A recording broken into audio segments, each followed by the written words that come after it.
morning. Would you please maintain silence in the audience and at the dais? We will begin momentarily.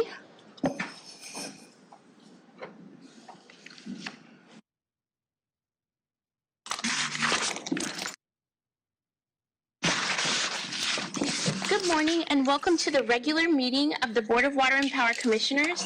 Today is Tuesday, January 27th, 2026. This proceeding is being broadcast on Channel 35. The exact broadcast times can be found by contacting Channel 35. Board of Water and Power Commissioners, please say present for roll call. President Marks. Present. Vice President KATZ. Present. Commissioner Pinder. Present. Commissioner TRAN. Present. 4 board members, a quorum is present. Mr. President. Good.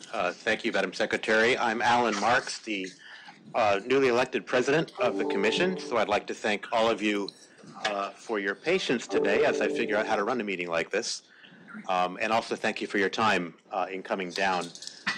We have a relatively open and light agenda today, but there are still some important items to consider.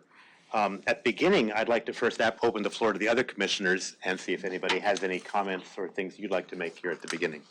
Not at the beginning, but we're very excited to welcome you in this new role and look forward to your leadership. Thank you. And congratulations as well to you to be vice president. I appreciate that.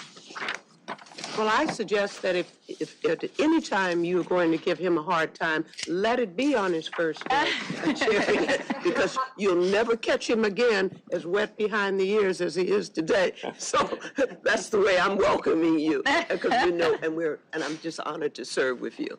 Thank you very much. Thank you. Madam Secretary, should we turn to public comment? Sure. Public comment is open at this time. To the people providing public comment, when it is your turn to speak, please state which of the agenda items you'd like to speak to. You will have 2 minutes per item, up to 5 minutes total. If you are speaking on a specific item, you must stay on topic. Otherwise, your time will be forfeited. There are 3 public commenters present at this time. The first will be Susie Shannon, who will be followed by Mickey Jackson. Good morning, Mr. President and board members. I'm Susie Shannon with Housing is a Human Right, and we are advocating again for the opening of 94 units at the Barclay, which is a building in downtown Los Angeles that serves homeless and low-income communities. We have received delay after delay after delay. Those units have been empty now for 4 years, and we're just asking for this to be expedited.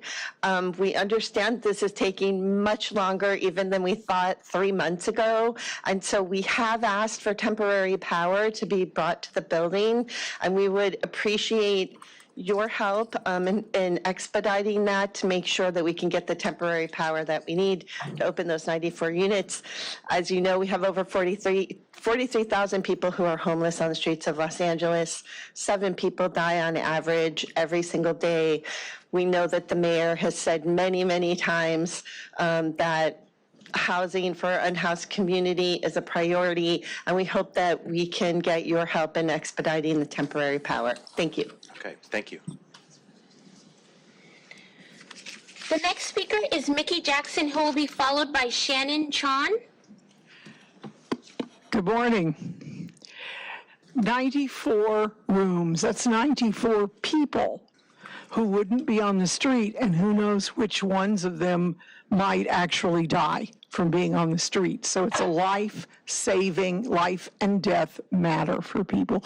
When I go to the Barclay, which I do kind of frequently, sometimes I catch myself, before I even think about it, counting people who have no home on my way into the door where we have 94 rooms. It just happens. I don't even think about doing it. I just do it. It's really, really sad.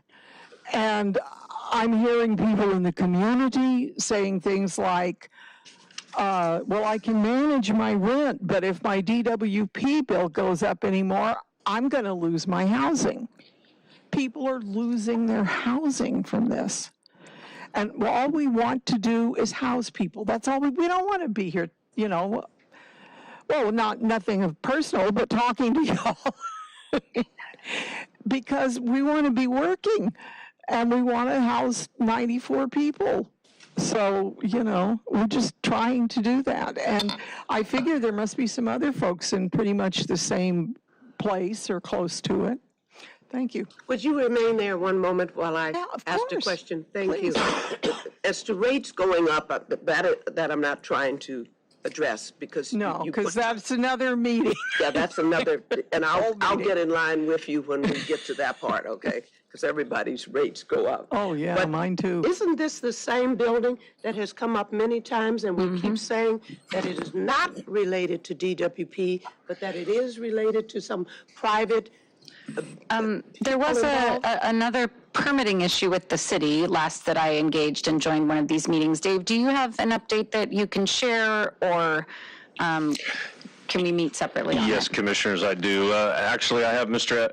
Emil Abdel Shahid, our Managing Director of the New Business Division. Emil, if you could come up and give us the latest on this ongoing issue.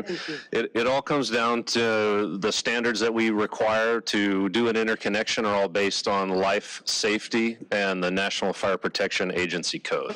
All right. Thank you, ma'am, for staying, and thank you for addressing us. Sure, just a quick update. Last time we met out there with the folks from the AIDS Healthcare Foundation, we were able to find an alternate solution to their power needs. That we're going through the process of design right now. So they provided us their initial submittal, and we're now going through design with them, identifying clearances that are necessary to meet those exact requirements that Dave was mentioning.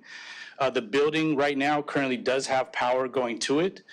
There's infrastructure in the building that needs to be upgraded in order to distribute electricity to the rest of those units. So the request that they have is to upgrade the entire service, and that's what we're working toward now.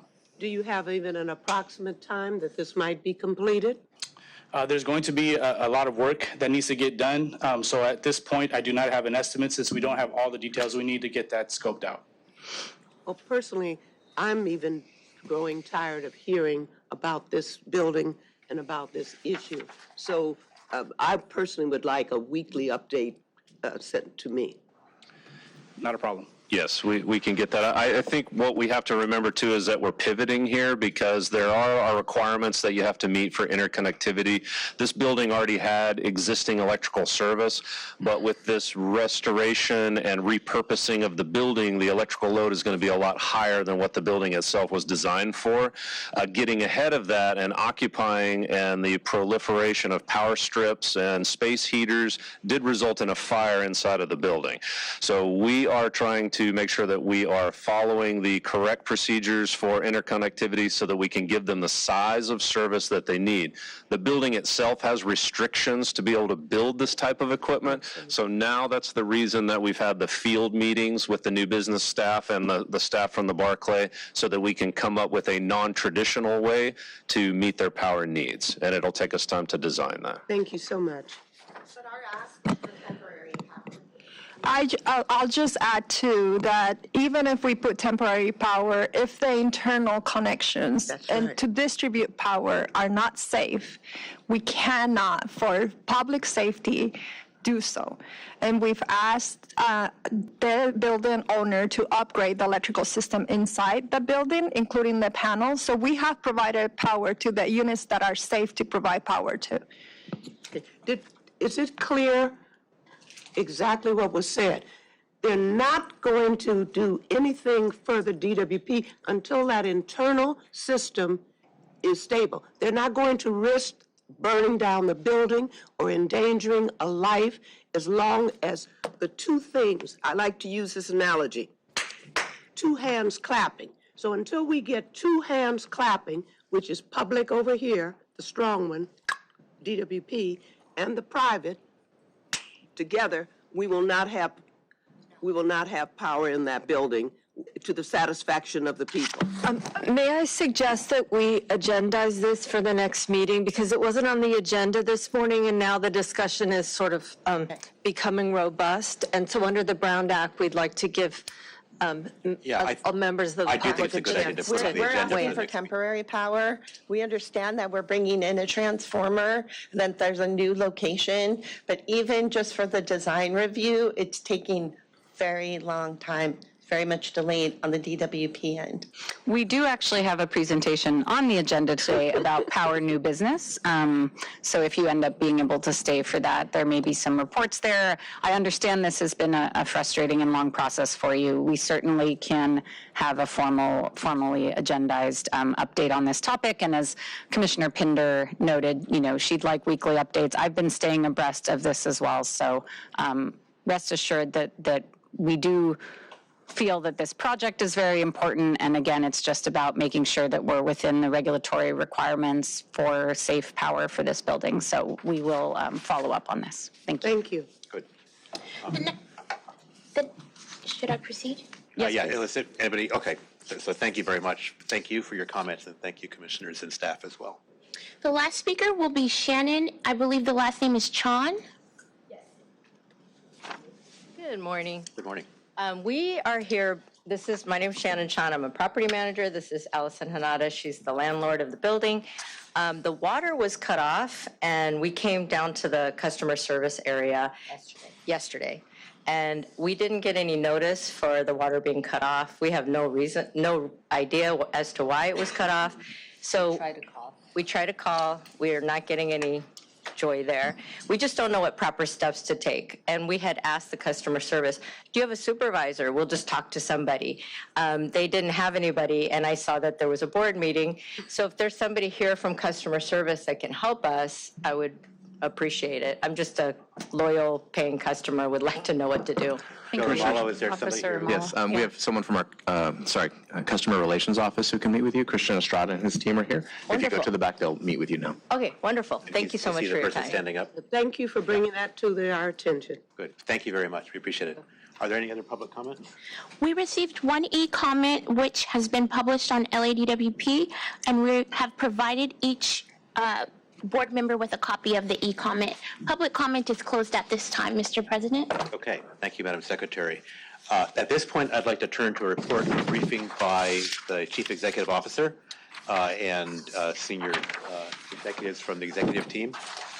CEO Quiñones, the floor is yours. Thank you. Thank you, President Marks, and congratulations on your appointment. Congratulations, Vice President KATZ. We're really lucky to have you. Welcome, Commissioner Tong. We're happy to have you as well. I want to start with the land divestment in your county, which is something that we've been working for a long time, and we're happy to report that we have 3 properties officially sale in your county. This is a huge milestone for the department because it's part of our DWP divestment policy, which allows our lessees to purchase surplus City of Los Angeles land that no longer are not required for operational needs. But I'll pass it up to Anselmo and give a brief history and the process that we got into this and what this does for our relationships in Inyo County. Thank you, Janice. Good morning, commissioners. So as the CEO mentioned, we were able to sell the first 3 properties in this area, Bishop, the city of Bishop. The reason why it's significant is because in 2019, we came to the board. There was a change made to our land management guidelines that we had, which allowed us to now be able to sell directly to people that are currently leasing some of our lands. We had identified a number of properties. 3 of them have been sold. The reason why it's significant because these are lands that we no longer need to be able to conduct our business in Owens Valley, but also it provides the local people there an opportunity to own the land that they have their business on. The first 3 properties that were sold happen to be parking lots that are on the main road of Bishop. We have identified approximately 30 properties that we are going to be engaging with the current lessees to see if they're interested in purchasing it. As you may know, in Bishop, there is the Charles Brown Act, which was specifically enacted in 1945 to ensure the Department of Water and Power basically gave the current lessees first right of refusal. So we have been engaging with them. I know there's quite a bit of interest in buying these properties that no longer we have a need for. So the first three is a great example of what we're going to be doing moving forward. It has been a little delayed because the board approved the policy in 2019, but because of COVID and some legal issues that we had to get through, it took until now to get it done.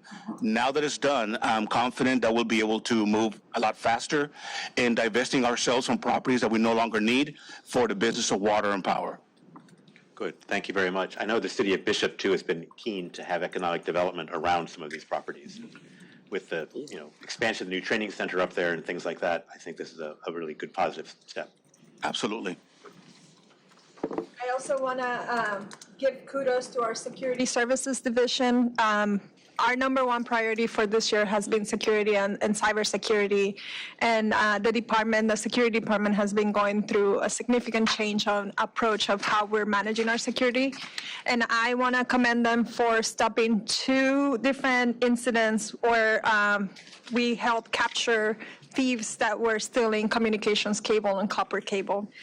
The first incident happened in January 21 on Northridge, and Lieutenant Jose Gomez observed 2 unknown male individuals loading communication cable into a minibus.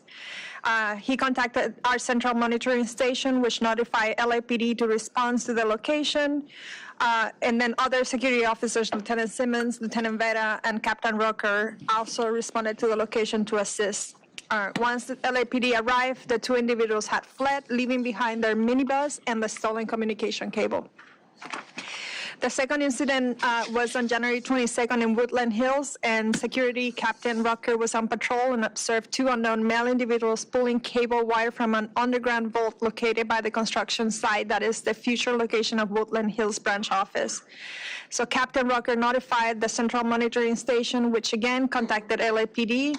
The suspect fled the area in their vehicle with the cable while LAPD was on its way. So Captain Rucker followed the suspect at a safe distance and continuously shared his location to the central monitoring station, which remained in contact with LAPD.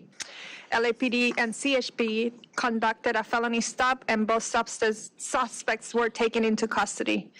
It was later determined that the cables were taken from AT&T property, but this was also covered in the news on how that was disrupted. And this is something that's happening across the industry. It's happening here in LA. It disrupts service for both communication and power customers. So I want to, Lieutenant Gomez is here. Can you please come forward? I just want to thank you and Captain Rucker. I don't think he's here, but and all of your division for the amazing job you're doing in protecting our properties and our employees out there. And I really commend you for your diligence and dedication to protecting our facilities and the city. So thank you. Yeah. Thank you very much. Yes, thank you very much.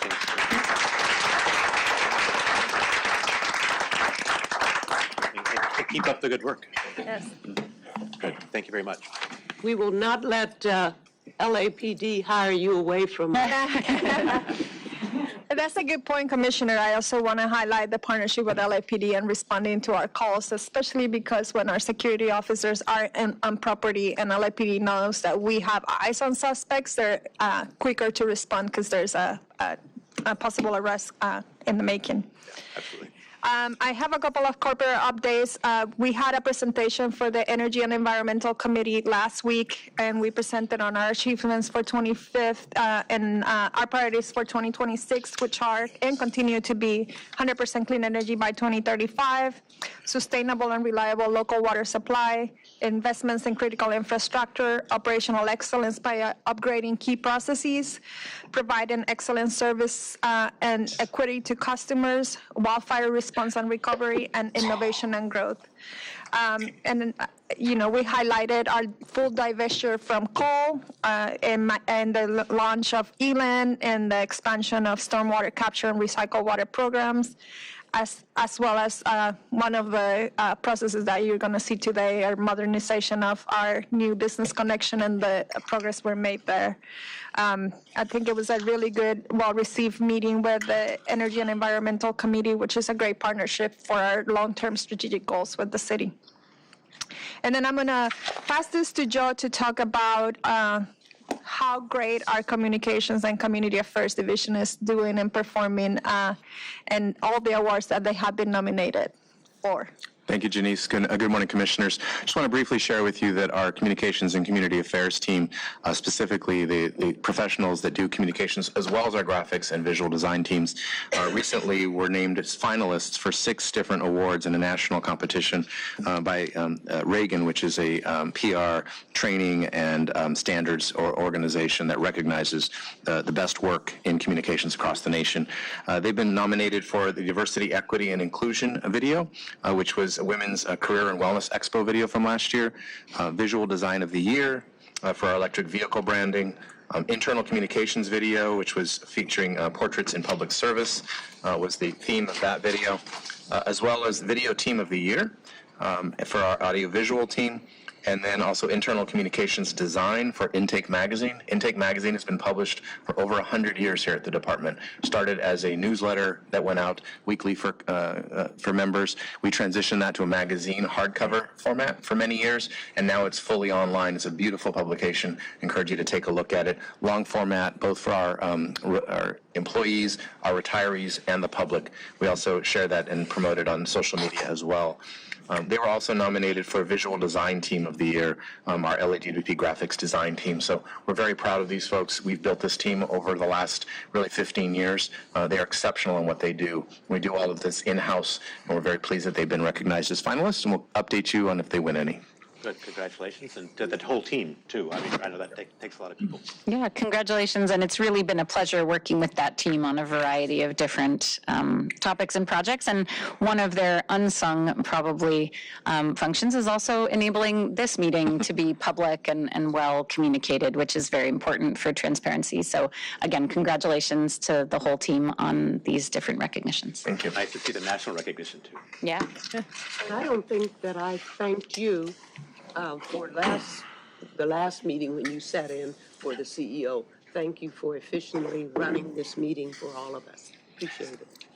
I'd just like to add communications for a department like this that serves the public in the way that we do is communication is critically important. And to be ahead of the curve and to be a top in our industry is fantastic. So congratulations to you and your team. Thank you. And lastly, we have another recognition for Jeremy Wolfson, our Chief Investment Officer for the Water and Power Employees Retirement Plan, which Commissioner Pinder, you're very fond of. And Jeremy, I just want to thank you, one, because you have one of the strongest, if not the strongest retirement plan in the nation. I think we're, what 100% plus vested now? For 100%, yes. 100% vested, which is really hard to find nowadays on a retirement plan. And that's because of the investment decisions you made and the team has made. And I know our employees and our retirees are really happy to have somebody like you that has been recognized by the Markets Group as the 2025 Elite Institutional Chief Investment Officer by Markets Group. And it's a globally recognized institutional investment platform that serves public pension plans, endowments, foundations, sovereign wealth funds, and other large asset owners through research, media, and investor forums. And they select a limited group of elite institutional CIOs worldwide, and we happen to have one of them here. And so I just want to congratulate you and our retirement plan team for this recognition. It really matters, and it makes people's life easier to know that we're in great hands. So thank you, Jeremy. Thank you, Janice. If I could just say, I'll keep it short. I know Commissioner Pinder won't believe me, but just wanted to say I'm really humbled to be recognized by Wall Street, my peers, and the department for being recognized for basically coming in, doing our jobs, working really hard, and loving what we do. But this recognition really goes to my incredible investment team that come in, day out. They help us manage a complex $25 billion pension plan through markets year in and year out. And to Janice's point earlier, we're a fully funded plan, and that's an incredible accomplishment. The average across the country, we're one of the best funded plans in the entire United States. Across the country, it's low 80s, I want to say, on average. And so I'm so proud of my team, the work they do, the passion they have for the business. And I also want to just thank our retirement board because they're amazing, their leadership, their thought, their oversight, their governance, and just to call out Commissioner Pinder, who's been on our board for a while now. We couldn't have done any of this without your contributions, your leadership, and your guidance. So thank you very much. For you. And before you go, I just want to echo, if I may, to have a fully funded plan like this is, for an institution of this scale, is really unusual. And it helps with the bond rating, which helps keep the cost of borrowed capital down, which helps keep rates down. One of the things as a president that I got to do for the first time yesterday was sign 6 certificates for people who are retiring with an aggregate of almost 150 years of service. And they can be confident that they have a funded retirement thanks to your work. So thank you. Thank you, Mr. President. Thank you. I didn't know that. And that's all I have. Okay. Thank you very much. I appreciate that. Are there any questions or comments from any other commissioner for any of the management presentations? Not at this time. Thank you. None. Thank you. Okay. I have one of my own, which I just want to first thank you very much for. I know there's in the power system, there's a management reorganization, kind of streamlining to modernize it, which I think is wonderful. I really very much do, and I appreciate that. That's always to activate something like that is never easy, but it's certainly in the best interests of the department and of the ratepayers. And among the priorities that were identified include system reliability, resilience, sustainability, flexibility, which is increasingly important, and I think that's all wonderful. Since I'm new to this, I know it's been going on for some time, but since it's been newly announced, I would appreciate a briefing if we could do it, for me at least. Yes. Also on some of the KPIs, the key performance indicators that are underlying kind of how you will benchmark this for being for progress, and also some of the impacts that you expect it to have beneficially on not just operationally, but also on affordability and efficiency. Absolutely. And just to give a brief background, this process started almost a year ago, and it's very much so based on data and benchmarks with industry, and really laying down the foundations for a long-term strategic plan for the power systems. And the industry is shifting significantly, and you know this based on the capacity requirements now on load growth and also resiliency for the systems as climate change continues to impact our infrastructure.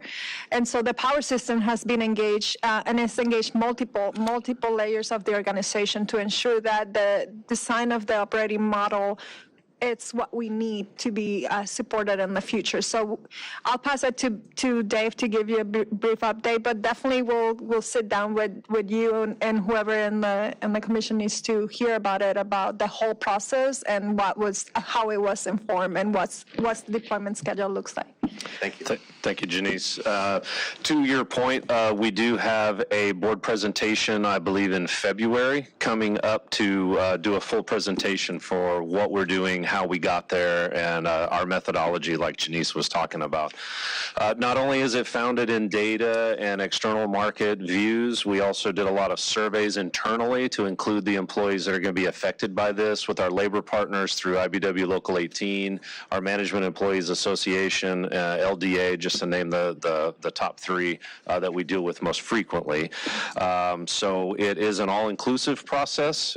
We don't do change very well here at the Department of Water and Power, so some of the things that are coming out, employees may not completely understand, but we are being as transparent as we possibly can. In fact, this Thursday we have an all-hands manager meeting here in the building for the power system managers in the auditorium, just to discuss the ins and outs and the intricacies of what we're rolling out.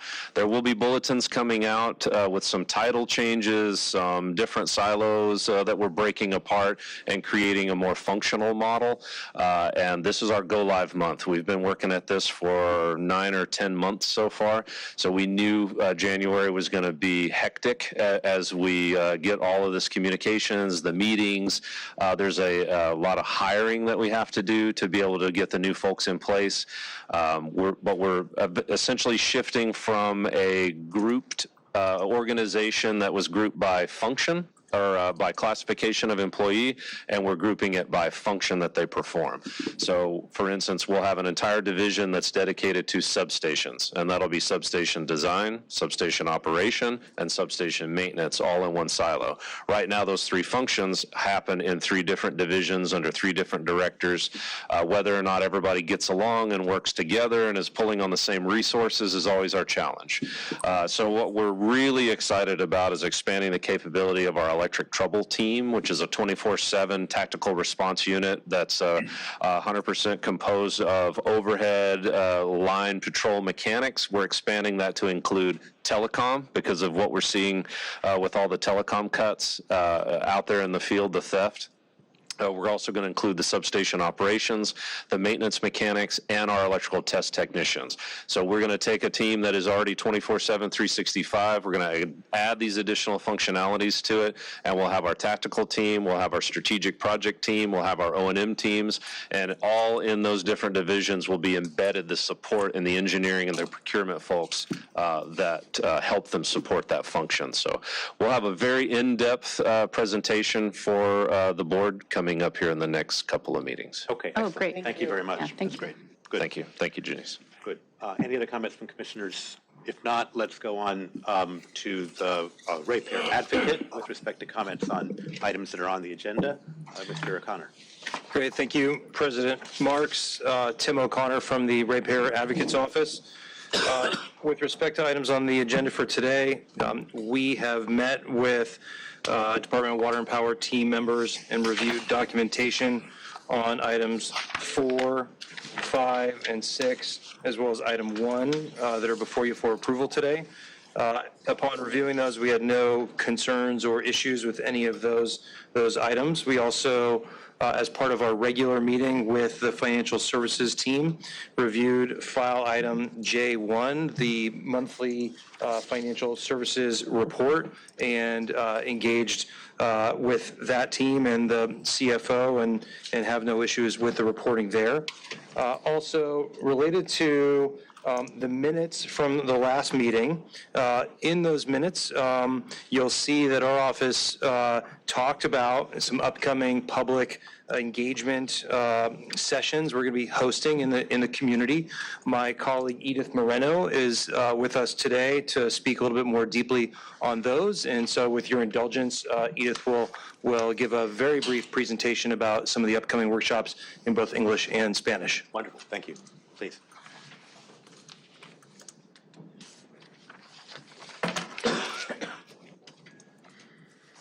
Thank you. Can you hear me? Did you press the button? No, now we're on? Yes.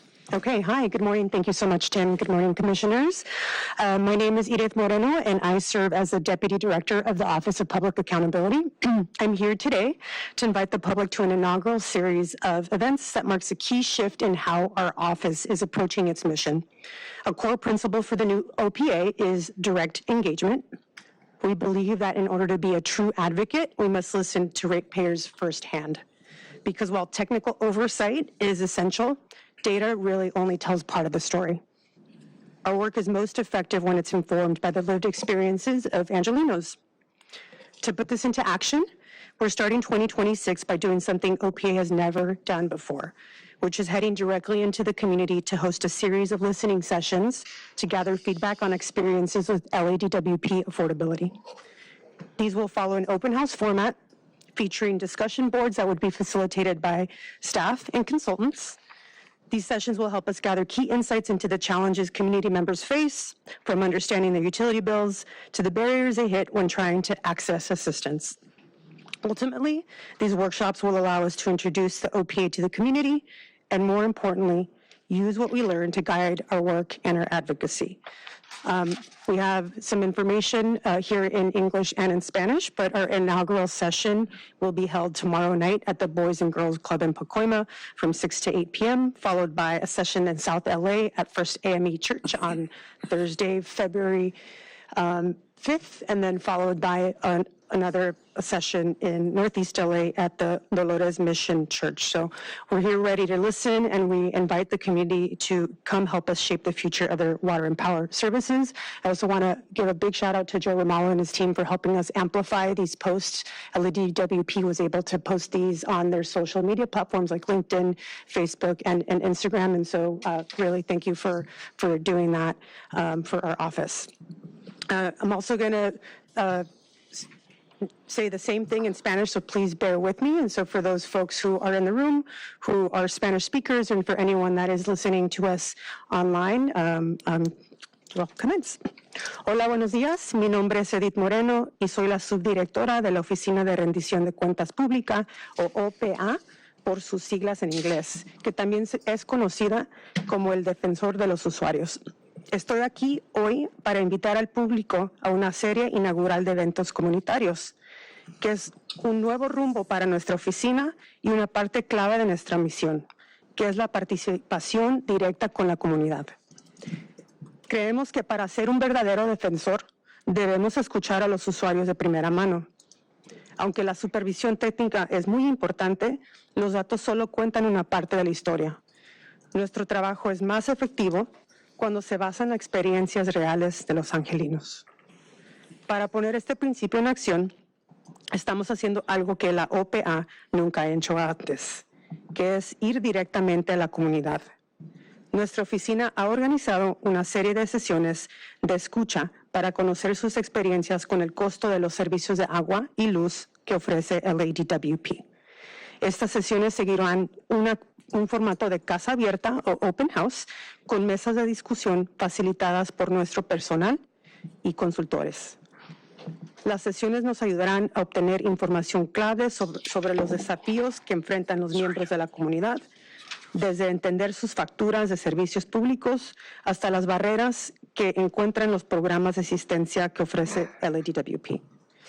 Con estas reuniones queremos acercarnos a la comunidad y asegurar que sus voces dirijan nuestro trabajo. Nuestra sesión inaugural es mañana por la noche en el Boys and Girls Club en Pacoima, que empieza a las 6 de la tarde y se termina a las 8. Seguiremos con una sesión en el sur de Los Ángeles en la iglesia First AME y en el noreste de Los Ángeles en la iglesia Misión Dolores. Estamos listos para escuchar y esperamos que nos acompañen y nos ayuden a definir un futuro y que nos ayuden a definir el futuro de sus servicios de agua y luz. Muchísimas gracias. Thank you all for your time. Thank you. I have a quick sort of question, suggestion. I'm really glad to hear that DWP is helping to promote these sessions, and definitely applaud OPA for taking this more proactive approach to hearing from the community. Two things. One, I would love, if possible, if there's any kind of summary of input or anything that your office prepares, I'd be very interested in seeing that after this. And then second, I know that affordability is a major priority for our mayor's office, and I'm wondering if you've coordinated with them to help signal boost as well, and if not, I'd be happy to, reach out or put you in touch with the communications team to see if they might have channels that they could utilize as well. We actually have a meeting with the communications team. I think it's tomorrow. Oh, perfect. So Okay. with the mayor's office, and then there will be a report that essentially compiles all of the information that we've heard from the community. And then followed by the listening sessions on affordability, we're going to have a next series of community sessions that are going to be focused on identifying solutions for ratepayers. And so that will be starting kind of towards the end of February into March. And so we're happy to come again and share more information about those sessions. Thank you. Yeah. And I saw you also had open houses at your offices. I think many Angelinos don't know that OPA exists, no fault of your own, but it's such an important resource, and I'm really glad to see this outreach. The last suggestion I had is I know that the department works with a lot of CBOs or community-based organizations in these communities, and if we haven't already, maybe some of them would also be interested in helping to kind of signal boost or get the word out to the communities, and I'm sure you can work with our teams on that, or maybe you've developed some of those relationships as well. Definitely. We have a really great consulting firm that is supporting us on this, and so we've been able to tap into various nonprofit partners, and Pacoima Beautiful, for example, has been helping spread the word out in the valley for us. Great. Thank you very much. You're welcome. Excellent. Yeah, we look forward to hearing how it goes. Thank you. Thank you, President Marks. That's all from the OPA. Appreciate that opportunity for Edith to present. We will be having bilingual service at these events, as well as translators, and have been working through the city's translation services to provide multilingual opportunities for everybody. We'd encourage anybody in the audience here to attend, and we will be preparing formal write-ups and summaries of these events. Good. Excellent. Thank you. Good. Excellent. Thank you very much. Any other commissioner comments? No, thank you. Okay. Thank you very much. Next, I guess we'll look at the agenda items. I'm not aware of anything being pulled out for special. Are there any items that you have, Madam Secretary? No. Okay. And does any commissioner wish to have any agenda item pulled out for special consideration? Not at this time, thank you. Fine. In that case, Madam Secretary, can you please list the remaining items for approval? Item N1, N2, N3, N4, N5, N6, and N7. Okay, I now entertain a motion from the commission to approve the items as outlined, items N1 through 7. Motion to approve items N1 through 7. Second. Okay, Madam Secretary, please call the roll. President Marks? Aye. Vice President KATZ? Aye. Commissioner Pinder? Aye. Commissioner TRAN? Aye. 4 ayes, motion adopted. Good. Okay, thank you very much. And I know I think it's a management presentation on power and new business process. Is that correct? And Dave is going to do the introduction. Yes, thank you. So with us today, we have Mr. Rajiv Mehta, who is a chief level employee that reports directly to Janice. He's a corporate I'm probably going to botch your title, Rajiv. I'll let you give it. But he has been a great ally when it comes to helping us work our way through processes that need to be updated and streamlined. Also with him co-presenting is Mr. Emil Abdel Shahid, who is the Director of New Business, and he reports directly to me. When Rajiv came on board, he asked me where I thought we needed to concentrate the first Kaizen event, which was either a long process or a shock and awe. We thought we needed shock and awe in new business process. Ultimately, how we treat customers, and there's a lot of handoffs.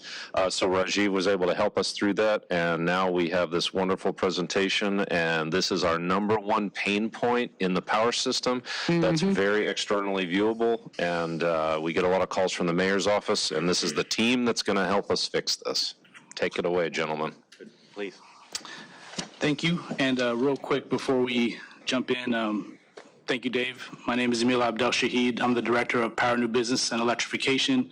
Been with the department for about 20 years, and really looking forward to the opportunity to communicate everything we've been doing to get us on the right path. Rajiv, you want to introduce yourself? Good morning, Commissioners. My name is Rajiv Mehta. I'm the AGM responsible for corporate performance, continuous improvement, and change management. And my background is in, as Dave alluded to, is looking at how we can streamline our processes by providing maximum value to the end customer. So my role at the executive level is to really build and help this create this capability in the organization that looks at operational excellence and see how we can, remove problems that we come across. Okay, we'll go ahead and jump right in to the presentation. So today we want to talk about power new business improvements. We're looking at not just improving the process, but also looking to transform the way we do business. And there's a definite need for that as we look at the scale of the projects that we're facing, not just from a power capacity perspective, but from a time and money perspective as well. So today we'll talk about the transformation that's underway and the process improvements that are helping us build the foundation for that transformation. So today we wanted to kind of give you a little context on why this is so important. We want to talk about the current state that we're operating in. We went through a Kaizen event in January of 2025, and we learned a lot about that. And we'll go through some of the things that some of the insights we had, and how we're taking those insights and turning them into actionable steps. We also want to get into the new business concierge, which is a foundational part of our transformation, and we'll talk about the next steps. So our process improvements and transformations are grounded in the communities we serve. And they're not just grounded in the communities we serve, but also the opportunity that we have before us. Los Angeles sits in one of the most complex urban environments, as you all already know, and no other utility faces the combination of project complexity, scale, urban density, initiatives, and public accountability that we do. So there's a significant opportunity, but those elements do create challenges for us, and we want to transform this business to deliver for the city in the areas of shorter timelines from application to service.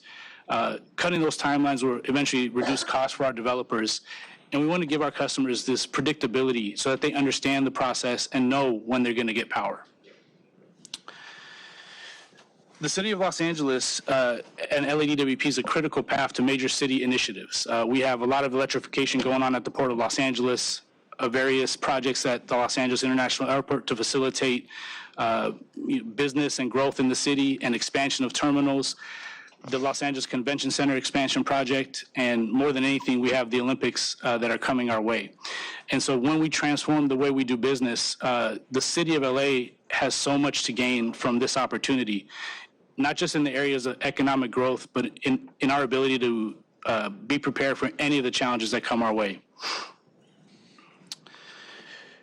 This is so critical that, part of our strategic roadmap, we have Power New Business identified in 2 areas on the top 10 initiatives. Everything that we're doing in the power system, we understand how important this is, how visible it is, and how much of a critical path it is to all our customers here in the city. So we have new business in general as part of the top 10 and the new business concierge effort, which we'll get into here in a little bit. So, these improvements, these transformations, it's not something that we developed, independently or in a silo. We engage some of our biggest partners that we've worked with in the past. We've spoken to the Los Angeles Unified School District, which is one of our biggest customers, many projects. We have partners with the American Institute of Architects. We meet with them on a quarterly basis. Many of our development partners work through the Los Angeles Business Council, and we've had several opportunities to have dialogue with them, and many other developers like Galpin Ford. And these are the top 4 items that we've identified that have come from these conversations. That we have long lead times, there's many handoffs through the process, and there's nobody that guides our customers through this process. Difficult to have visibility into where your projects are at. And there's scope changes that can occur midstream that may not be communicated properly. And so this and amongst other things, we're working to make these improvements to really address the feedback that we've gotten from the industry. So we wanted to take a moment to quantify why these process improvements and this transformation is necessary and unavoidable. A single new business project, depending on its level of complexity, can take 25 groups, 42 handoffs, and over 250 processes to go from application to service. And if it's with the workload that we have and the workload as it increases, having these processes and these type of handoffs does not meet the demand that we're seeing. All this was not built overnight. These processes evolved over decades. Policy changes have come our way, whether it's through housing policy or varying initiatives. We've had many workforce dynamics, changes in roles and responsibilities, workforce turnover as these changes have been implemented, and just system changes that we have to deal with. We have an aging distribution system that we have to connect our customers to. We have antiquated systems that we work with to communicate these things with our customers. So it's not going, these improvements and this transformation is not going to occur overnight. We are unwinding decades of built-up processes. And now I'll pass it over to Rajiv. So, you heard this term thrown out earlier, Kaizen, but what essentially a Kaizen is it's a Japanese term. It comes from the philosophy of lean management, and what it loosely translates is to change for good. But what the whole goal and purpose of a Kaizen is, you bring people together so that they can build what we call is this profound knowledge of the entire process, and it's not just pieces of the process. We also try to establish how we can eliminate our perceptions or assumptions about the process, so we really understand the facts, and then through those assumptions, identify root causes that we eventually come up with solutions that we want to implement in a quick manner. How we go about this Kaizen event is performing what we call a Gemba or a process walk. And even Gemba is another Japanese term I'm throwing at you guys out there. It comes from, again, the whole lean methodology, lean philosophy. But from their perspective, if you look at it, what they say is, for us to understand anything, you need to go to where the work actually occurs. So you want to go, you want to observe. And so, if you can go to the next slide. So what we do is, how we approach this Kaizen is, we split it up in 4 phases. To conduct that Gemba walk, we brought in a group of employees from DWP, and these were employees that either had no experience in new business or were subject matter experts. And they came from different parts of the company. So there were employees from Emil's team, from my team, from Joe's team, from the power system, from IT. So they all brought a very unique and diverse perspective to the exercise.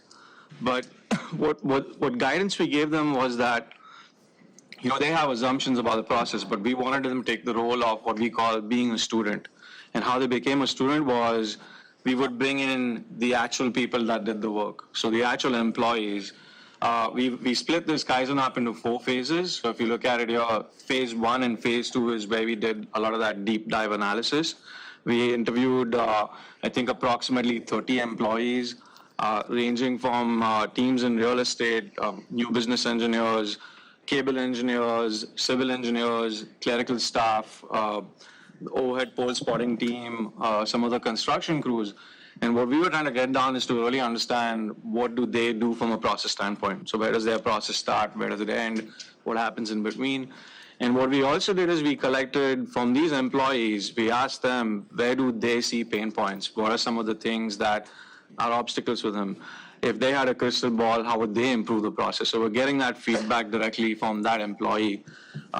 Going into phase 3, collecting all those opportunities for improvement, consolidating them, because you see in the next couple of slides, we had a lot, employees were more than willing to share their ideas with us. So we had a lot of opportunities that we came across. And finally, going into phase 4 is taking that opportunity, that recommendation, and building a very formal action plan around each recommendation. So if you can, next slide. So this is kind of like a snapshot of what that idea looks like. So this is literally us talking to that employee, collecting their idea, putting in a Post-it note, and then brainstorming and seeing how we can consolidate. Across those 30 interviews, we collected roughly 1,000 opportunities for improvement. But there's again a good side and a not so good side of that. The good side is you have 1,000 opportunities. The not so good side is, if you can go to the next slide, you can't go fix all those 1,000 opportunities. It's not possible. It'll take you a long time, a lot of resources, a lot of dedication. So we had to really come up with a methodology where we could consolidate these ideas and eventually prioritize them. So at our first pass, we went from 974 down to 166. This was simply saying, hey, let's look at if we have any duplicate ideas here. So as an example, I may have come up with an idea based on the interview I heard from the employee. Emil Mera had something similar. We call that one single idea. And then taking the next pass at it, we said, okay, here's an idea. It's a good idea, but maybe it's not something we can do right now. Let's put it in a parking lot. So went from 166 to 36. And then finally, we applied a prioritization methodology. If you go to the next slide. So we went back and looked at those customer pain points. As Emil said earlier, lead time was a critical metric they wanted us to look at. Having the visibility on the process was another one. Having that single point of contact, and then from a cost perspective also, putting all that as a prioritization criteria, we started looking at the impact of each of these recommendations across those 4 pieces of information that we had. And we also brought in other criteria, like, if we were to implement this, how complex would it be? How much time would it take to implement? So we looked at ideas that we called were quick hits or not quick hits. A quick hit in our world is anything that we can do within a 3 to 6 month time frame. So you can see, based on that categorization, based on making it objective, we went from 36 down to 18 solid recommendations. that we are looking at implementing to give us the biggest bang for our buck. I won't go through every single one of these, but I'll highlight some key ones, and Emil is going to actually show you the detail of what that action plan looks like. We call it an STP, but he'll walk you through what that detail looks like. But one example, if you take something pretty straightforward, what we heard from our employees, the field employees, was like, hey, we live in the world of paper and it's very manual. Can you give us tablets? And we're like, yeah, that's an amazing idea. Let's go implement that. So you can see item number 4 there is we want to procure tablets that our employees can actually leverage in the field. In fact, one of the things I forgot to mention was this Kaizen event that actually happened last year in Jan. This was around the same time as when the fires occurred. So it wasn't a very easy process for us to bring people together. It was a fairly chaotic environment, very unfortunate tragedy. Some of us were on mandatory evacuations, including some of the employees we had to interview. So that's why this Kaizen event took a while. But what the beauty of, I should say the positive side of that was we were able to actually leverage something like a tablet out there in the Palisades. So we were like, hey, this is something we can actually implement fairly quickly. So that was a pretty straightforward solution we came up with. Compared to item number 7 here, you look at the line extension process. That is a very complex process. It's not straightforward. There's a lot of handoffs. There's a lot of back and forth going on. So we actually facilitated late last year another Kaizen just on the line extension process. So that was kind of like an offshoot of some of the things we were doing. But I'll hand it off to Emil again, who will walk you through what do we mean by this action plan, what is this term STP, and what does one actually look like? So STP stands for Situation Target Proposal, and for each one of those 18 initiatives, we put together an action plan that detailed the situation we were trying to address, the target we were trying to hit, and the proposal. And within that proposal, we kept it simple, had several high-level deliverables and assignments so that we can get those executed. So I'll walk you through one of them, which is our online status tracker. This is important. It's our first STP. I wouldn't say it's the most important, but it's definitely a critical item because right now, our customers have minimal visibility into their project status, and they're unable to really track how it moves along in all the different points that it needs to go through. Our employees are spending 30 to 40% of their time picking up phone calls, responding to emails, to answer simple questions on project status.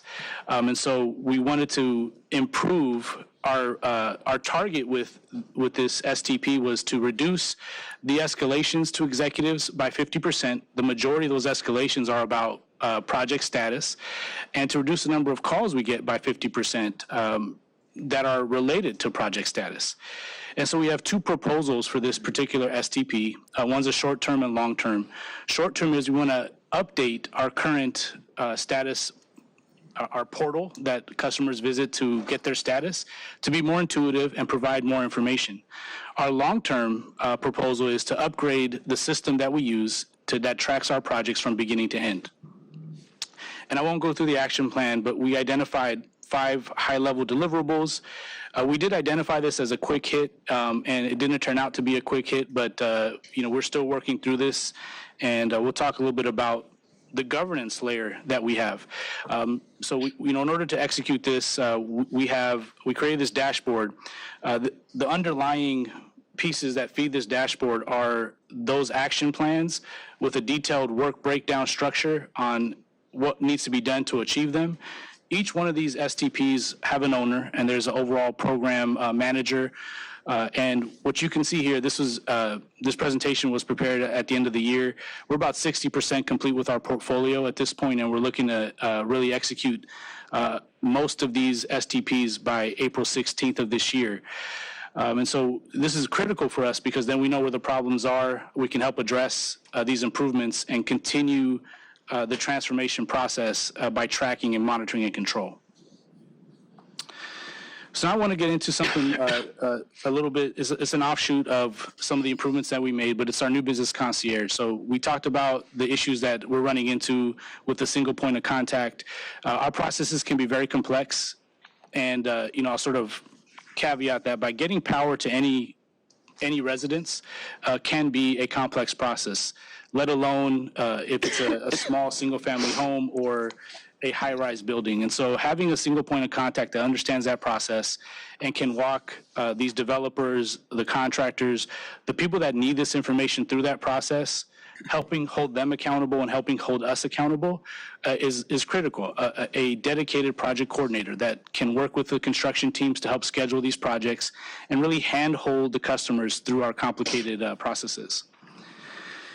So we're really targeting our first wave of concierge team members who are hopefully watching right now and really understand the importance of their presence. We're going to target our complex projects that require the most hand-holding and have those long process steps that we identified earlier. They're going to have this end-to-end ownership and be that conflict resolution. If anything does come up, they'll be the first point of contact for these customers. And we really want to give customers the confidence that they need to work with us and give them clarity on the process so that there is no issues. Additionally, we're going to work with our construction teams and embed resources there so the handshake can occur between construction and our concierge team, and we can communicate accurate construction schedules, and people have more predictable, a better understanding of when their projects will get energized.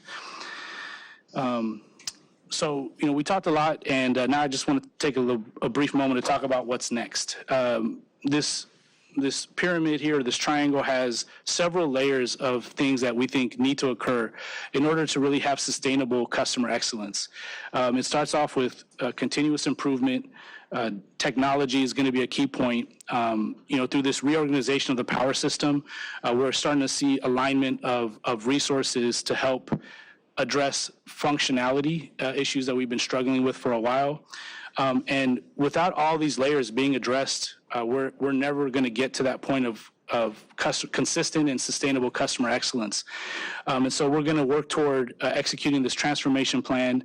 We look forward to being able to report back to the board and to management on the process and the progress that we're making so that we can identify data-driven metrics and report those back to you on how we're doing and improving the process. So with that, I want to thank you for your time, and we can open it up for any questions that you may have. Good. Thank you. Vice Thank you. President. I have both questions and comments. First, this is an area of strong interest in addition to future board updates. I would love more frequent updates of that dashboard you showed with the progress of these STPs. First, I really want to say, in a prior role of mine as executive officer of a large operations area, I've really been in the weeds on processes like this, and I know just how much work is behind something like this. Even just one of those SCPs, you casually threw out there switching the field text to tablets. We spent half a year moving to mobile Maximo and getting our work orders onto mobile devices for field employees. So that by itself is a lot of work. It's also really worth it, having been in these process improvements and then seeing the long-term consequences of taking the time to understand your process and make it more efficient. I've really seen very important results. So I first just want to really acknowledge everything that's going into this. Also, that this is the pain point that I hear about the most as well, as a commissioner, and this is probably true for our other commissioners, maybe even the new ones, that they're already hearing that this is a pain point. So it really is a critical area to address. With that in mind, I had a couple questions on scope. One, I noted a focus on a lot of the large, projects, large customers. I want to confirm this is both commercial and residential new business. Is that correct? Go ahead. Yes. So the complex projects that we're looking to focus our first wave of concierge team members, they do include housing, commercial and residential type projects. Great. So yes. Okay. And then my second question is, as we know, we have major goals like LA 100, and yes, that involves large renewable energy, outside of the basin, but it also means we have to be really focused on in-basin solar as well. In particular, solar interconnect has been a pain point that I hear about frequently. Is that solar connection included here, or is this mainly like new power poles or new energizing, or can you explain whether this includes those processes? Yeah, the short answer is yes, it does include those processes. Great. Those projects can get complex as well, so we want to make sure that we're providing that level of service to all of our projects. Thank you. And I had the opportunity to meet with Rajiv on kind of this broader topic, and I just, again, want to reiterate how valuable and important it is to take a look at our processes. You know, it's really, even when we know as commissioners that things are taking a long time, seeing it mapped out of just how many handoffs and how many processes we're dealing with in some of these cases not only helps us understand why things are slow, but it certainly points to opportunities for improvement, and the fact that it's not easy for an organization to take the time to do this kind of work while also responding to 7,000 work orders. So I really want to, again, commend this work, and I really look forward to seeing the results. Thank you. Thank you, Vice President Katz. I think that's an important point, is the fact that this is going on while everything else is happening in parallel. Mm-hmm. And Rajiv hinted that this happened at a similar time to the Palisades emergency. It happened at the exact same time as the Palisades emergency. And it was testing our resolve. Did we want to shut this down and pull everybody out because we could use them to help us manage the emergency? Or do we stay dedicated to this, which is a huge pain point for the entire service territory? And we had that hard conversation, and we stayed engaged with this process. And I know it was very difficult as we went 21 days into this managed emergency. Mm-hmm. Rajiv would stick his head out of the door every now and then. Should I come out? No, stay in there. You're doing God's work. Nice. So this to us is a game changer. Yeah. There's a lot of initiatives that are going on in the power system right now, but it's about efficiencies, it's about modernization, it's about meeting customer demands. This is the game changer for us. For folks like the Barclay that are desiring to get their project across the finish line, what Rajiv and Emil are doing is going to be able to change this forever for everyone. And how what he's brought to us is different than a normal consultant comes in and tells us what our problem is. Rajiv has the solution as well and helps us map this all out and then holds us accountable for tracking it. Actually, Absolutely. I don't have the solution. It's the employees that help us. So we are really getting their ideas and trying to transform those ideas. That's where it's really coming from. Thank you. Yeah, I think that piece is really important, and employees don't always feel comfortable bringing forward new ideas. It can feel like they're criticizing their bosses, and so creating this avenue to really get that feedback from employees about what is broken is so key to overall department culture change as well. So thank you for that. And I just want to note that although there may have been some, challenge of these things happening at the same time as the emergency, for the Palisades community, the ongoing challenge of rebuilding and undergrounding, Power New Business is right at the center of all of that. And these process changes are going to help ensure that for that community that's still dealing with this emergency every day as they look to move back and rebuild, this will help facilitate a better department response for that. So thank you. Yeah. Before I turn it to Commissioner Pinder and Commissioner Tran, who I know probably have comments as well, I just want to stay, and I have a few additional ones, but before I do that, I want to stay on one of the points that you raised, Vice President Katz, and also Emil and Rajiv, thank you very much. I mean, this is a lot of work for a lot of people, and I think really does attack directly one of the major challenges. But in looking at the question on solar power, can you maybe broaden that a bit and talk about how these improvements in the process for permitting, approvals, designs, installation, cable pulling all the way down the chain, how those tie into some of the DER things that we've heard about in the past? So, the flexibility that comes from distributed energy resources, batteries, storage that are behind the fence for some of the customers, and solar power and other things that are integrated then into the flexibility of the power system within the distribution network. Sure, I'll take that. So, in the area of process improvements, we have a group, we call it the PV BESS, Battery Energy Storage Group. They're intertwined with our new business processes, so all these improvements are going to impact their processes and improve those as well. We've already rolled out a couple of very simple, huge improvements that have cut down the back and forth with us and our customers. Just something as simple as electronic signatures on our interconnection agreements. It gets those documents back and forth to us very quickly, as opposed to getting buried in an email, for example. So we've already seen improvements there. On the distribution side, I mentioned that's one of the larger systemic issues that we run into. where customers want to interconnect, it may not be the ideal location, but nevertheless, we will work with them to get them interconnected. So we've been able to deploy a capacity map through the support of our planning and drafting teams to be able to have customers identify what is an ideal area to interconnect. Not where there's no capacity.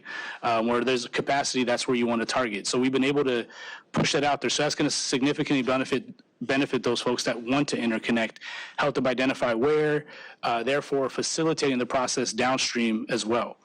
And so these process improvements are going to benefit our solar new business teams, as well as the customers should see those same benefits. Okay, good. Thank you. Commissioner Pinder? And President Marks, I would add, I think your question is a lot more complex than just the new business aspect of it. It is. And I think that the top priorities that the power system has highlighted touches a lot about this, including the AMI deployment, upgrades to substation, communications, and how we do really grid modernization and use DERs in a very flexible and agile way. This is a start to make sure that our customers are part of that equation in an easier and faster way. I just want to say to the team, and especially the new business team, just highlight how hard that job is. Normally in any utility, it's a tough job because every customer needs their power connection when they want it and when they need it, and that not always aligns with our capacity to develop and deploy at that level. But this team is the one that takes the hit from the customers constantly, right? And so what you're saying that, like, they're actually not just fixing the plane as they're flying it, they're rebuilding the plane as they're flying it, and the volume is not slowing down, right? And so Emil has to manage the day-to-day plus the transformation of the business, and he's been, and his team, very open to do that. In fact, when we did this process, the team was eager to change because it's hard for them to do the work when it's this complicated. And you see this complication when you're trying to fix a process without doing the data analysis to understand the root cause of the problem. And you keep adding layers and layers to try to fix a problem that you haven't identified. And I think this process has really highlighted where the issues are so that we can fix the root problem, but we're really starting from scratch. And you don't get this complicated normally. It is really, really complicated here. So I just want to highlight. Thank you. And thank your team for the effort that you put every day. I've never seen Emil lose his patience or be mad. And it's something that I continue to watch him because I need to learn from him. Because I am very, very grateful for you and your leadership and your team's leadership and how you have really embraced this change. And it's going to be a big, big difference for our customers. Yeah, no, thank you. Well framed. Definitely. My comments are not as detailed, but the word, am I pronouncing it right, Gimba? Yes, Gamba, that's right. Gimba. And you said it had come from Toyota. I quickly just glanced at it, if you'll forgive me, on my phone. At any rate, I like the word, and I realized that it actually, it's reflective on this whole circle here today, all the way from our ratepayer advocate. That Gimba, it's visiting, observing, Yes. engaging, identifying.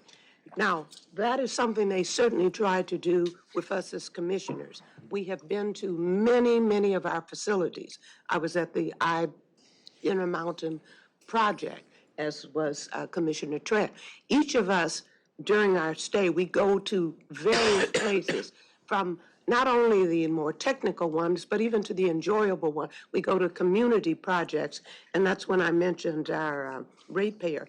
Even he is on a Gimba walk. Absolutely. That is why his agency is going into the community. We don't want to sit here in a, quote, ivory tower. We are all trying in our ways. But of course, you're paid to do this on the mark. We're doing it to do our obligations to the public. So I'm very glad you introduced me to that concept. I feel that it stands for many things. First of all, it's a great goal. It is energizing. It is motivative. It is, where am I on my count? It is a very bold practice, and it's ambitious and attentive. So thank you very much for introducing me to the concept. I can see it at work, and I realize that we're part of it as well, particularly our new president. I mean, he has just double-stepped and triple-stepped to get on board and know many things. People are saying, I hope he doesn't come to my department because he asks 1,000 questions. No, you've been very bold in this even short time, and I applaud you for that. Thank you. I think you're energizing in more ways than one. I just a quick add. You know, going to the Gamba is, like you said, it's going, watching, observing, but the key piece there is what do you do with that, right? It's also executing and fixing those pain points. So I think it's taking it one step further. But you're right. That's where you start, because we can all sit in our offices and make assumptions. But the beauty about this is you're actually going out there and seeing and actually coming to the conclusion of what the root cause is and how do you fix it. Thank you. And so, you know, our employees, as we're engaging them in this, they are extremely eager to tell us, hey, we have problems, we need your help. And that's really what we're trying to do, is see how we can remove those obstacles with them. Thank you. Thank you, Commissioner Pinder, too. Commissioner Tran. Great, thank you. Thank you, gentlemen, for your presentation. That was very educational, informative, and thank you for everyone working on this process, including you, your department, and everyone in this department, this company. I think we just need to remind ourselves of the macro level aspect of this, this particular item. We are the 4th largest economy, as California is in the world. If we were a country, Los Angeles would be the 20th ranked largest economy in the world. And what drives that is business. And in addition to our work and the large population that we have on the residential side, if they don't have power, there's no business. So I think this is critically important for what we're trying to do, what everyone is trying to do, and what we need to do in Los Angeles as an economy, and what powers that economy is also employment. Just a couple questions I have in terms of processes from the baseline until now and until you meet your goals. What is the reduction of time you have a business that can access power compared to what it was before? I'll let Emil answer that question specifically, but as we went into this, we were not even sure of what our baseline was. We got that as we started assessing the process. But our ultimate goal, at least as the first pass, is to reduce it by 50%. So by the time we come to sometime in April, we want to see us trending more in that direction. So you saw that data out there. I think it's at 60 weeks or 100 weeks. We want to bring that down to at least 50% of what it is today. I'm not entirely sure where it is because Emil is more involved in the operational side of the business. So we're starting to see pieces of that design process shrink because of some of the efforts directly because some of the efforts with the process improvements and the Kaizen STPs. There's a few STPs that haven't gone live yet. Once they go live, they're going to bring that those steps down an additional several weeks. And so we're really starting to see some progress in those areas. One key metric that I'll sort of discuss is we were seeing one part of the design, not the entire design, just a portion of it. It was taking almost 270 days. We started doing data cleanup work. We started looking at removing projects from the queue that are not happening anymore. We started really focusing our efforts and prioritizing the projects that needed to get done. And we're starting to see that process at about 100 days. And so that's just one part of it. There's multiple parts that we still need to work on, and that's what the STPs target, not just one part, but the entire end-to-end process. One thing that I have to give credit to Rajiv for is we decided to take on the entire end-to-end new business process. We didn't look at just one part of it, which is why it took several weeks and why we have so many opportunities for improvement, because we didn't want to focus on just this part. We needed to focus on the end-to-end. So to continue answering your question, that going from 270 days to about 100 days, that impacts that overall design timeline. So we're starting to see that improvement happening, and it's happening as a result of these STPs. If I can jump in as well, too. This all ends up the rubber meets the road with the construction crews out there in the field. We have substation construction crews that build customer stations. We also have our overhead distribution construction crews, the district crews that set the poles and dig the holes and do the underground cables, the overhead conductors. We've dedicated 40% of our overhead crews to chipping away at the new business backlog, and we're already starting to see some good progress on that.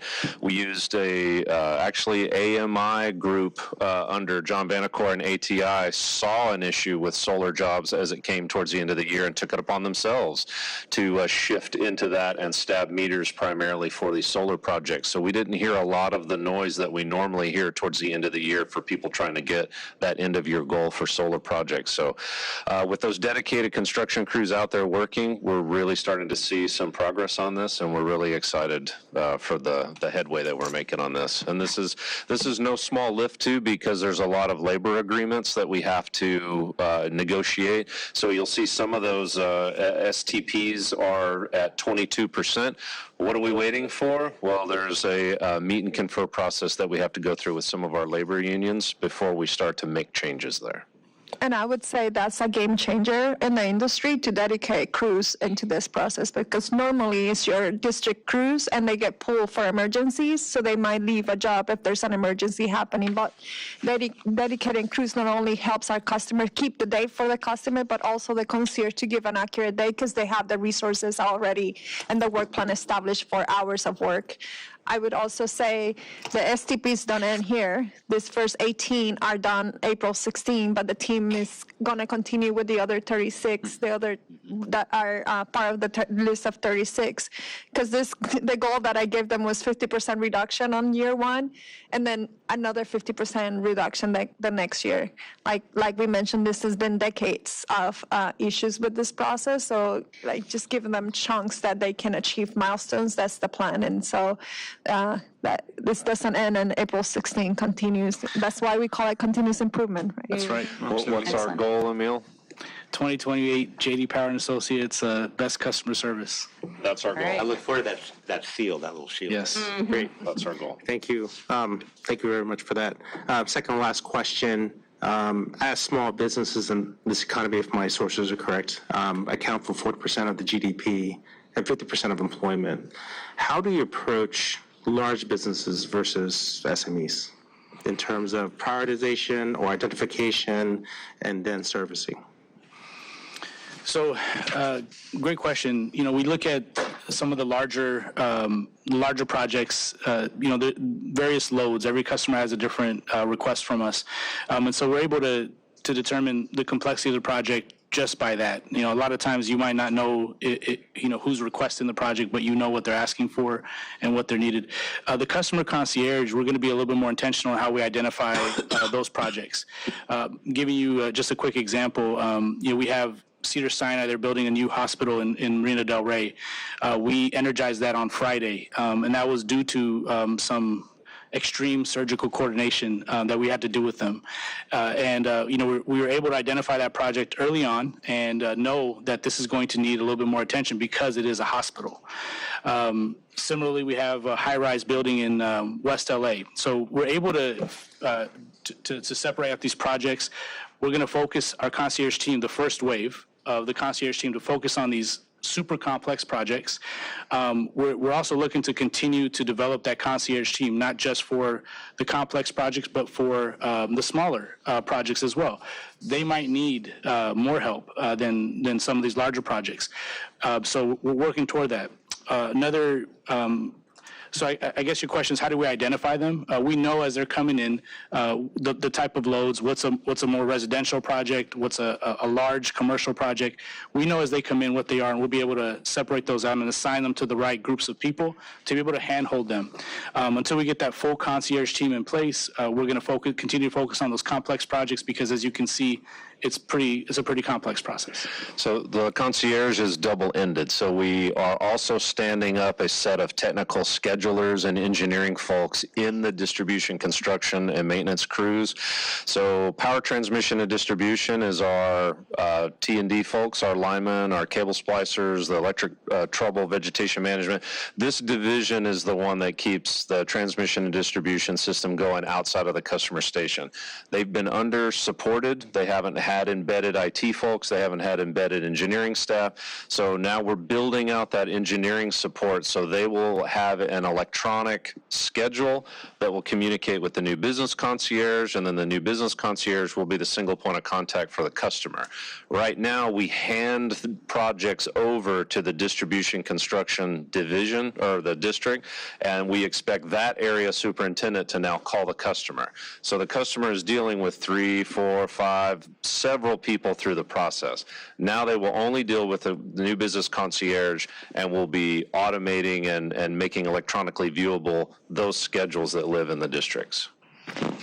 I would also add that the STP on the POTS is critical for this. And if you want to describe a little bit about what that STP is about and the importance of that. Sure. So I think it's STP number 2. We call it pods and squads. And the goal of that STP is to bring in all the support groups, those 25 different groups that support a project together under one unit in order to execute that project, have the same project prioritization, and be able to move things, move projects through the process with less friction.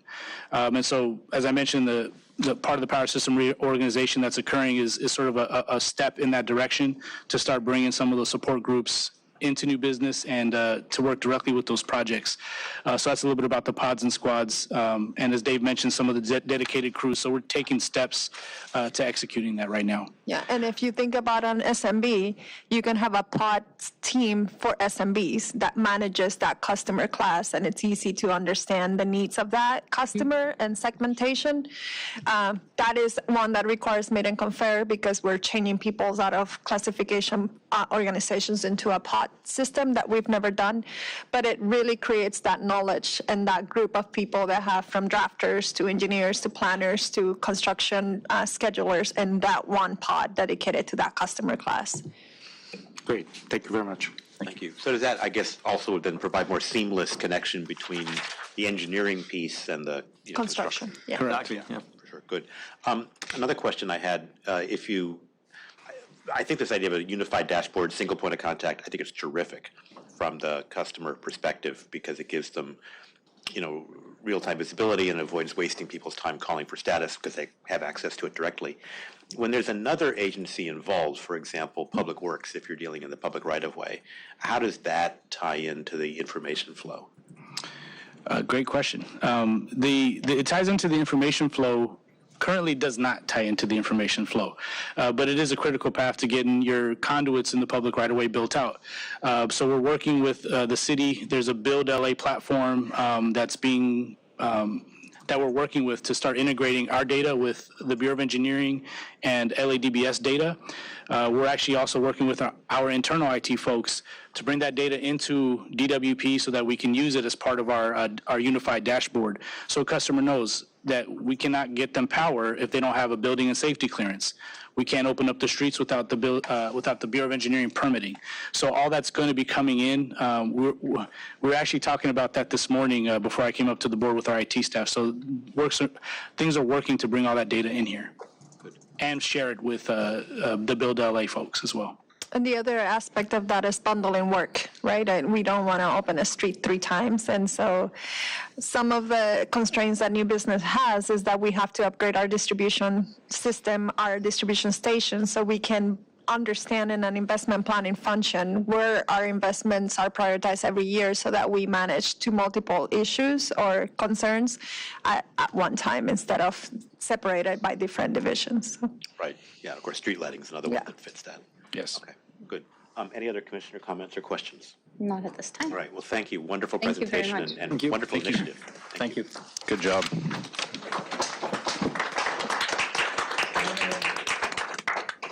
Ordinarily now we would look at reports on committee activity, but since the last meeting there hasn't been any. So I want to take a moment to talk about committees, if I could. With the 5th commissioner soon to be appointed by the City Council, we hope now been appointed by the mayor. We will be appointing the new members of the committees and perhaps making a few changes, we'll see, to the committee structures and what their scope is, all of which will be publicly noticed as appropriate. So there's some continuity, of course. The vice president and the president still consist of the executive committee. Retirement, as we know, will still be Commissioner Pinder, but we'll announce the other ones in advance of probably the next meeting. Filed items are next. There's one, the Financial Services Organization Monthly Activities Report has been filed. Is there any comments or questions from anyone on that? No. Fine.